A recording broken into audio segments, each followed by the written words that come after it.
Very good morning साथियों। तो हमने सुना है बचपन में कि गंगोत्री ग्लेशियर के गोमुख से गंगा नदी निकली हुई है। क्या वाकई ये गोमुख से निकली है या कुछ नदियों का संगम, कुछ नदियों का समूह मिला के तब गंगा बनता है? इसको समझने के लिए हमने क्या किया, एक रफ डायग्राम यहाँ पे तैयार किया हुआ है और साथ में हम ये भी देखेंगे कि जब गंगा आगे बढ़ती हैं तो इनके दाहिने बाएं, हरिद्वार से जब आगे चलती हैं तो दाहिने बाएं कौन कौन सी नदियां आके मिलती हैं। उत्तर प्रदेश बिहार होते हुए आपके असम से बंगाल की खाड़ी में गिरने तक का यहाँ पे 2 से 3 मिनट में हम लोग सारे नॉलेज ले लेंगे। पॉइंट टू पॉइंट बात होगी। अब सीधे बात करते हैं, गंगा गंगा कहाँ पे बनती है? भाई गंगा तो यहाँ पे है। अब यहाँ पे बनी कैसे, आई कैसे? इसके पहले इनका नाम गंगा नहीं था, तो था क्या? गोमुख से, ग्लेशियर गोमुख से कौन क्या निकल गई है भाई? भागीरथी नामक नदी निकली हुई है। और हम गंगा का जब पर्यायवाची पढ़ते हैं तो गंगा का पर्यायवाची एक भागीरथी भी है। तो यहीं से, इसी के नाम की वजह से, भागीरथी की वजह से ही माना जाता है कि गोमुख से, गंगोत्री के गोमुख से गंगा निकली हुई है। लेकिन गोमुख से कौन निकली है? भागीरथी नदी निकली हुई है। गोमुख से भागीरथी नदी निकली हुई है और ये भागीरथी नदी आगे चलते हुए अलकनंदा नदी से मिल जाती है। और कहाँ मिलती है? देवप्रयाग में। कहाँ पे मिलती है भाई? देवप्रयाग में। और ये यहाँ पे आपके भागीरथी पर टिहरी बांध भागीरथी नदी पर है। और किस नदी के संगम पर है? भील गंगा नामक एक नदी, भील गंगा नामक एक छोटी सी नदी जो कि भागीरथी नदी से आके मिलती है। और जहां पर मिलती है उसी संगम पर, उसी पॉइंट पर बांध बनाया गया है और जिस बांध का नाम है टिहरी बांध। तो शुरू करते हैं भाई अलकनंदा से, क्योंकि अलकनंदा का नाम ही आगे चल के गंगा हो जाता है जब यह अलकनंदा मिलती है भागीरथी से देवप्रयाग में। तो अलकनंदा कहां से चली? तो आपका जो सतोपंथ ग्लेशियर है, सतोपंथ ग्लेशियर से अलकनंदा चलती हैं और बद्रीनाथ का मंदिर, बद्रीनाथ नामक जो स्थान है वो अलकनंदा नदी के किनारे पर स्थित है। याद रखेंगे, बद्रीनाथ अलकनंदा नदी पर है और मंदाकिनी नदी पर केदारनाथ है। मंदाकिनी नदी भी आगे आके मिलती है अलकनंदा से। मंदाकिनी नदी, केदारनाथ मंदिर जो कि मंदाकिनी नदी के किनारे पर स्थित है, ये मिलती है अलकनंदा से रुद्रप्रयाग में। रुद्रप्रयाग पर जहां पे इन दोनों का संगम होता है उस स्थान का नाम है रुद्रप्रयाग। 5 प्रयाग आपको मिलेंगे जिन्हें पंच प्रयाग कहा जाता है। पंच प्रयाग में पहला आता है विष्णु प्रयाग। विष्णु प्रयाग जब बद्रीनाथ से ग्लेशियर से अलकनंदा चलती हैं तो विष्णु प्रयाग में धौली गंगा से मिलती हैं। धौली गंगा एक छोटी नदी, यहां से अलकनंदा और धौली गंगा का संगम कहलाता है हमारा विष्णु प्रयाग। आगे अलकनंदा चलती हैं और नंदाकिनी नदी से, जो कि धौली गंगा के ही तरफ से जाके मिलती है अलकनंदा से, नंदाकिनी नदी के मिलने से नंदप्रयाग नामक जगह पे इनका क्या होता है? संगम होता है।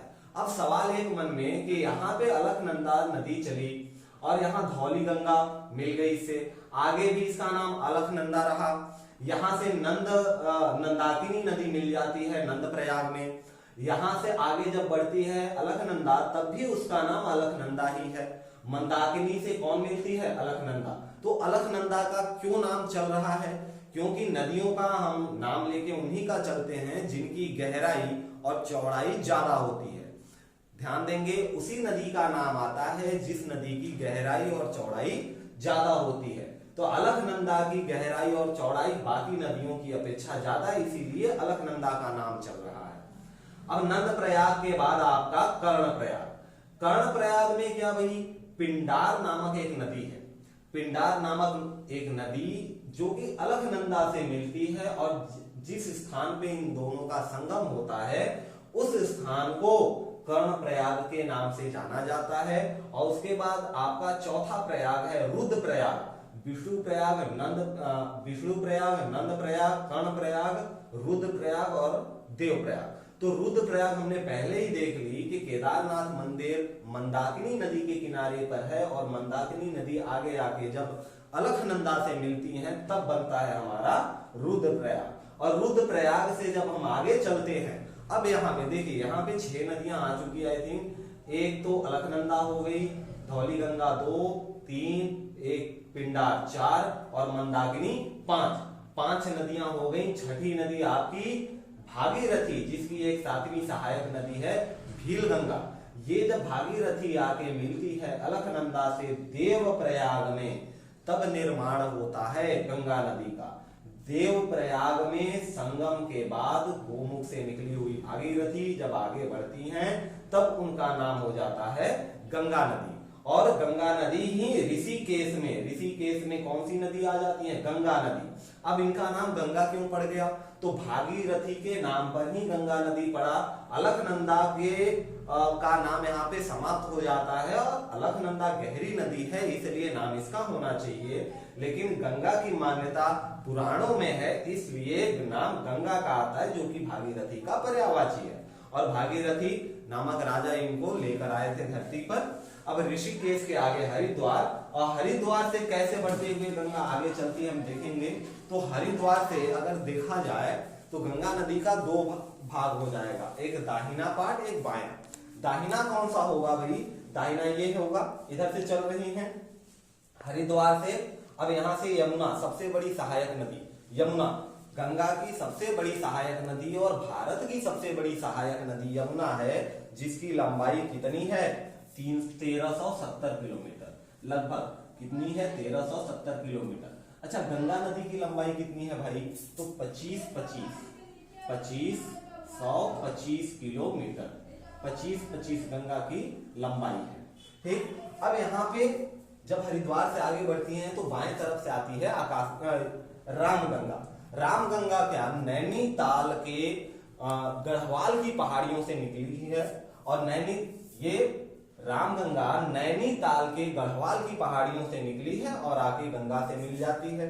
आपकी यमुना नदी, यमुना के लिए हम इनकी सहायक नदियों के साथ इनका डायग्राम लेके आएंगे, उसके बाद विधिवत इनकी विस्तृत जानकारी ली जाएगी।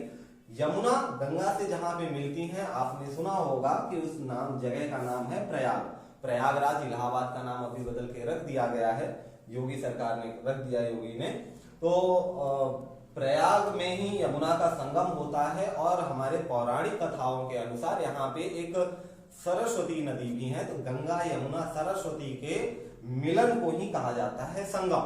ठीक है, आगे बढ़ते हैं तो वरुण नदी आती है, उसके बाद गोमती, घाघरा और गंडक। देखिए यहाँ पे जो आपकी घाघरा, गंडक और कोसी नदी है, ये तीनों नदियां नेपाल से आई हुई नदियां हैं। ये तीनों नदियां कहां से आई हुई हैं? नेपाल से आई हुई नदियां हैं, जिसमें से कोसी को बिहार का शोक कहा जाता है, क्योंकि सबसे ज्यादा मोड़ लेने वाली नदी, सबसे ज्यादा मुहाने वाली नदी कौन सी है? कोसी नदी है।